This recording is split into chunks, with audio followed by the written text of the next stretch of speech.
Assalamualaikum warahmatullahi wabarakatuh. Perkenalkan, nama saya Ferdinand Epdi. Pada kesempatan ini saya akan mendiseminasikan hasil kegiatan mengikuti program guru belajar dari pendidikan inklusif yang diselenggarakan oleh Kementerian Pendidikan dan Kebudayaan. Oke, langsung saja, bagaimana sih tata cara untuk mendaftarkan diri mengikuti BIM ini? Kita langsung buka browser ya. Kita bisa menggunakan Google Chrome. Nah, kita ketikkan di sini gurubelajar.go.id. Ini kita enter. Nah, di sini Kementerian Pendidikan Kebudayaan dan Teknologi ada program sangat bagus, yaitu guru belajar dan berbagi. Kita langsung saja. Ini bisa kita baca dulu apa sih guru belajar dan guru berbagi. Kita coba ini, klik ayo guru belajar. Nah, baik, pada program ayo guru belajar ini ada 4 seri ya. Yang pertama yaitu seri PAUD, ada seri pendidikan inklusif, seri asesmen kompetensi minimum, dan juga seri belajar mandiri calon guru ASN P3K. Nah, ini bisa kita pelajari apa sih seperti itu ya. Ini ada seri pendidikan inklusif, kita klik. Nah, pada seri kegiatan pendidikan inklusif ini, nah ini ada penjelasannya, tujuannya apa. Nah, ini kita bisa pelajari meningkatkan pengetahuan guru tentang konsep keberagaman peserta didik, meningkatkan dan memberikan pengalaman kepada guru untuk melakukan identifikasi, menyusun asesmen, planning metrik, serta membuat program pembelajaran individual, memberikan pengalaman kepada guru dalam mengikuti kegiatan BIMTEK dan pelatihan secara daring. Nah, ini bisa kita baca sampai bawah. Nah, kemudian sebenarnya ini ada 4 tahapan dalam seri pendidikan inklusif. Yang pertama yaitu BIMTEK. Nah, ini seperti ini.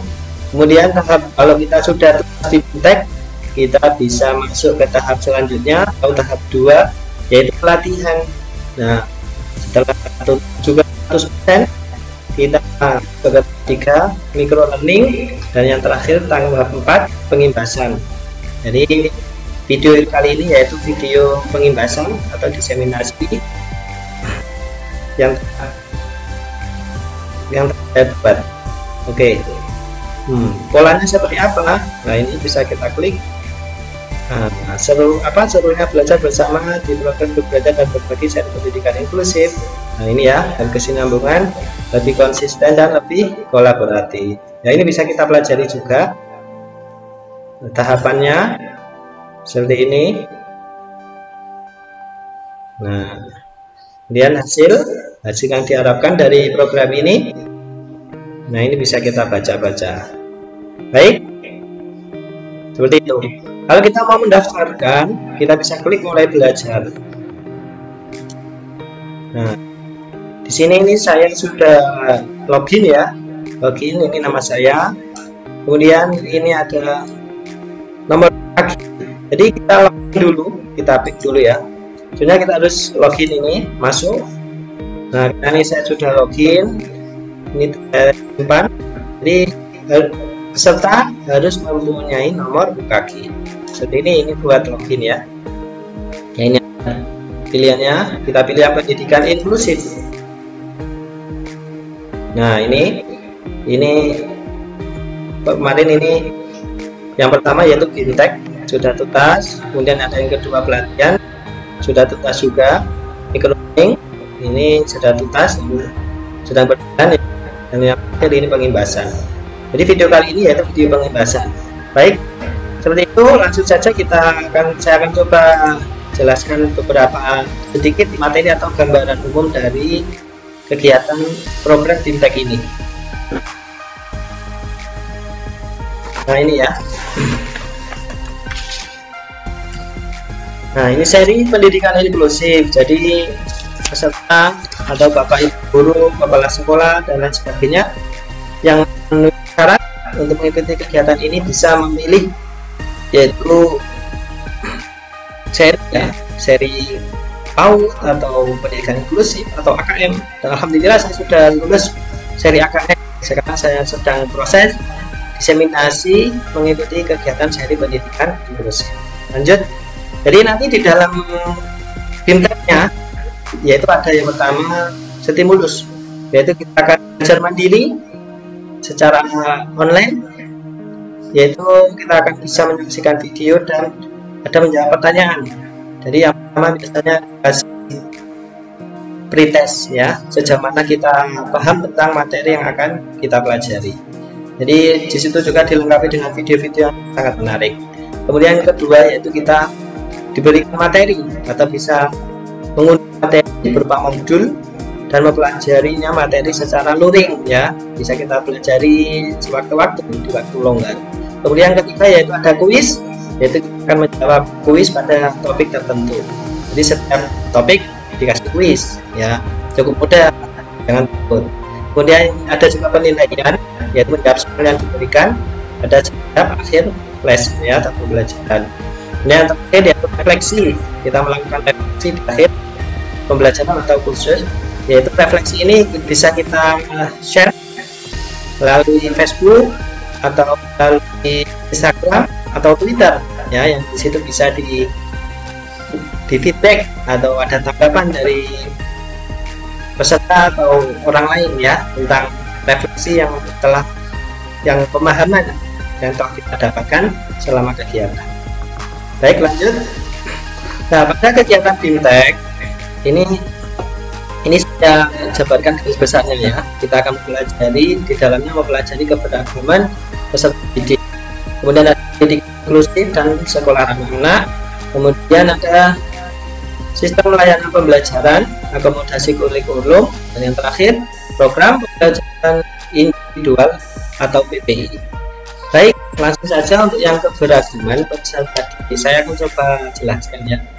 Jadi sebenarnya materi sangat bagus sekali karena kita tahu sebagai guru tentunya kita tidak bisa menyamakan semua peserta didik itu sama. Jadi mereka sangat beragam, sangat luar biasa dari latar belakang orang tua maupun dari anak sendiri ya, baik dari segi fisik atau dari segi kekurangan ya, bukan kekurangan sih, yaitu adalah semua perbedaan yang ada di peserta didik itu adalah menjadi tantangan bagi kita sebagai seorang guru untuk mencapai tujuan pembelajaran. Jadi guru harus memahami berbagai perbedaan setiap individu. Jadi sebenarnya pendidikan inklusif ini yaitu pendidikan yang merangkul ya. Jadi tidak hanya mengelompokkan anak yang berkebutuhan khusus, tapi juga menjadi satu dengan anak reguler ya. Baik, kemudian itu keberagaman tadi.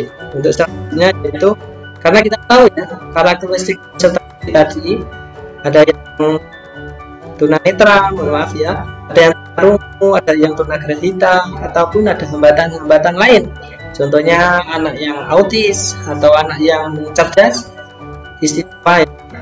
Kemudian ada yang kesulitan belajar spesifik. Jadi seperti itu. Jadi kita harus sebagai guru kita harus merangkul semuanya agar tujuan pembelajaran bisa didapat oleh semua peserta didik.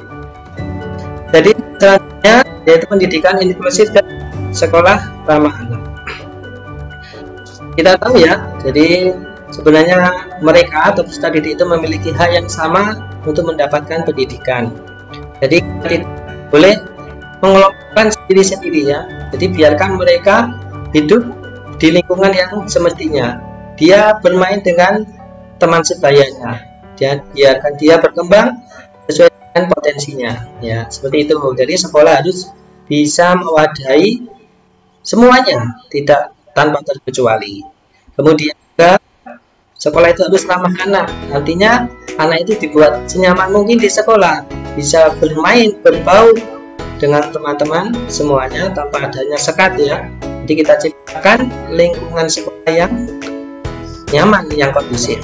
Untuk yang ketiga yaitu sistem layanan pembelajaran. Jadi pada sistem layanan pembelajaran ini, sebagai seorang guru, apa yang saya pelajari dari proyek ini yaitu yang pertama, kita harus mengidentifikasi peserta kita ya. Kita tahu tadi peserta didik memiliki banyak keberagaman. Jadi sebelum kita memberikan ilmu pengetahuan ataupun memberikan pendidikan ke anak, kita tahu karakteristik peserta didik itu sendiri. Yang pertama yaitu proses identifikasi, di mana identifikasi itu yaitu menemukanali di awal peserta didik sebelum dilakukan sebuah pembelajaran ya. Jadi guru harus menemukan ada gejala apa pada siswa tersebut ya. Kemudian yang selanjutnya yaitu asesmen. Dalam asesmen ini yaitu guru melakukan upaya-upaya untuk mengetahui kemampuan-kemampuan yang dimiliki oleh siswa di awal ya, ataupun hambatan atau kita apa.